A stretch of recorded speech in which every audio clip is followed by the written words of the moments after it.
안녕하십니까. 바디오는 김광호입니다. 정말 대러닝 시대라고 해도 부족할 만큼 많은 분들이 러닝에 열광하고 있는 시대입니다. 사실 저는 어렸을 때부터 하도 뛰어가지고 막 굳이 돈 주고 러닝까지 뛰어야 되냐 약간 이런 편이기는 한데, 그래도 남들은 아닌 것 같아요. 요새 날씨 조금 괜찮을 때 나가보면은 러닝들 엄청 많이 뛰시는 걸 봅니다. 자, 헬스장에서도 러닝을 기반으로 한 PT 프로그램을 원하시는 분들도 상당히 많은 걸 보면 그만큼 러닝이 굉장한 인기 운동이 됐다는 걸 실감을 합니다. 자, 그래서 오늘은 많은 분들께 도움이 되고자 지구력 러너들을 위한 훈련 가이드라는 아티클을 갖고 왔고요. 이건 스트롱 바이 사이언스의 마이클 조르도스라는 저자가 어떤 연구를 가지고 와서 아티클화 시켜놓은 거예요. 자, 간단하게 소개시켜드리면요, 이미 충분히 러닝 경험이 있는 남성들 38명을 데리고 10주간 실험을 한 겁니다. 저항 운동이랑 플라이오메트릭 운동을 한 그룹이랑 그냥 지구력 운동을 한 그룹, 이렇게 비교를 해본 거예요. 그래서 사실 제가 예전부터 말씀드렸던 게, 이 훈련이라는 게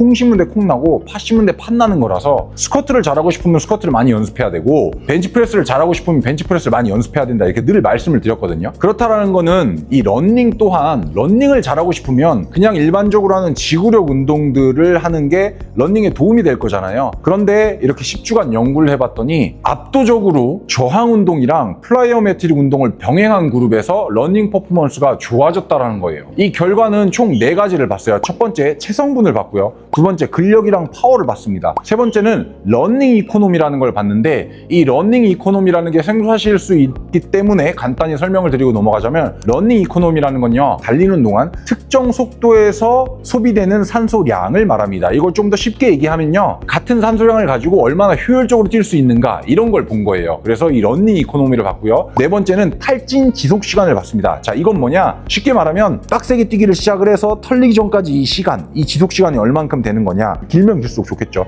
총 이렇게 4가지를 봤더니, 말씀드렸던 것처럼 저항 훈련이랑 플라이오메트릭 훈련을 병행한 쪽에서 일단 체성분은 둘 다 차이가 없었고요. 두 번째, 근력이랑 파워는 당연히 콩 심은 데 콩 나고 팥 심은 데 팥 나는 것처럼 웨이트 트레이닝과 플라이오메트릭 훈련을 병행한 그룹에서 지구력 능력도 좋아졌다는 거죠. 세 번째, 이 러닝 이코노미도 지구력 운동만 한 그룹보다는 저항 훈련과 플라이오메트릭 훈련을 진행한 그룹에서 훨씬 더 좋은 성과를 냈고요. 마지막, 탈진 지속 시간도 저항 훈련과 플라이오메트릭 훈련을 병행한 그룹에서 압도적이었습니다. 그러면 이쯤에서 이런 생각이 드실 거예요. 그러면 네가 말한 맨 처음에 콩 심은 데 콩 나고 팥 심은 데 팥 나는 건 도대체 무슨 얘기냐? 이건 조금 이따가 말씀드리기로 하고요. 지구력 운동은 그러면 얼마 정도의 시간을 소비하는 지구력 운동으로 봤냐? 90분 동안 달리기 운동에서 러닝 이코노미를 비롯한 다른 운동 퍼포먼스가 얼마나 괜찮아졌는지, 이걸 본 거고요. 그 결과들이 저항 훈련과 플라이오메트릭 훈련을 병행한 그룹에서 압도적으로 좋았다라는 거죠. 자, 그러면 제가 잠깐 숨겨뒀었던, 그럼 콩 심은 데 콩 나고 팥 심은 데 팥 나는 게 아니야? 라는 거에 대해서 말씀을 드릴게요. 제가 이 아티클을 보고, 그러면 내가 여태까지 생각했던 게 좀 틀렸나? 아닌데, 경험적으로 보면 분명히 스쿼트를 잘하고 싶으면 스쿼트를 많이 했었어야 되는데, 그래서 제가 고민을 하다가 이런 결론을 스스로 내봤어요. 자, 뭐냐?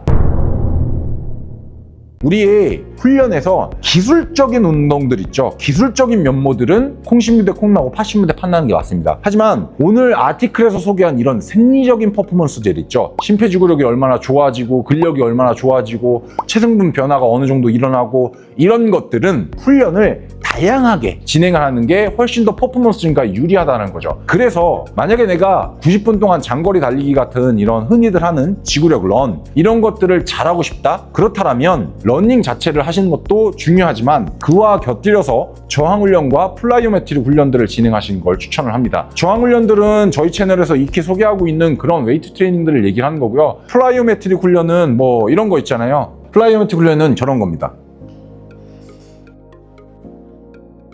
그렇죠. 이런 약간 바리스틱한 운동들 있죠. 탄성 기반으로 파워, 지구력 기반, 이런 운동들을 혼합해서 진행하는 게 플라이오메트릭 훈련입니다. 이런 것도 그냥 장거리 달리기에는 거리가 멀어 보이지만, 이런 훈련을 함으로써 장거리 달리기에도 생리학적 유리한 이점들이 아주 많다라는 거죠. 그래서 훈련은 다양하게 해서 퍼포먼스 증진을 노리면 좋겠고요. 자, 마지막으로, 그러면 저항 훈련은 어떤 식으로 했길래 이런 결과가 나타났느냐? 이게 굉장히 골 때려요. 왠지 지구력이 좋아지려면 저항 훈련도 막 15개 이상 반복하는 지구력 운동을 하는 게 좋을 것 같잖아요. 근데 이 연구에서 진행한 저항 훈련은 대개 다 고중량 운동을 많이 진행을 했었습니다. 그래서 우리가 알고 있는 것처럼 막 12개, 15개, 20개 정도 하는 저항 훈련만 지구력 훈련에 도움이 되는 게 아니라 내가 90분 동안 달리기 능력, 특히 러닝 이코노미를 기르고 싶으면 이렇게 웨이트 트레이닝을 할 때 우리가 가벼운 무게로 깔짝깔짝거리는 게 아니라 고중량을 다루고 하체 훈련의 기반으로 플라이오메트릭 훈련을 섞어서 진행하는 게 장거리 달리기 능력에 굉장히 도움이 된다는 거죠. 아마 봄이 완전히 찾아왔고 또 여름이 지나고 가을이 오면서 계속 러닝에 관련된 어떤 대회들도 많이 열리고 또 자기의 체력 증진을 위해서 밖에 나가서 뛰시는 분들 많을 텐데요. 제가 이번 영상을 통해서 말씀드리고 싶은 부분은 장거리 달리기 능력이 좋아지시고 싶다면 거기에 걸맞게끔 저항 훈련을 고중량으로 하는 것도 상당히 도움이 될 거라는 겁니다. 그래서 다양하게 훈련하시면 분명히 도움이 되실 거예요. 저는 또 다음에 유익한 영상으로 찾아오도록 하겠습니다. 감사합니다.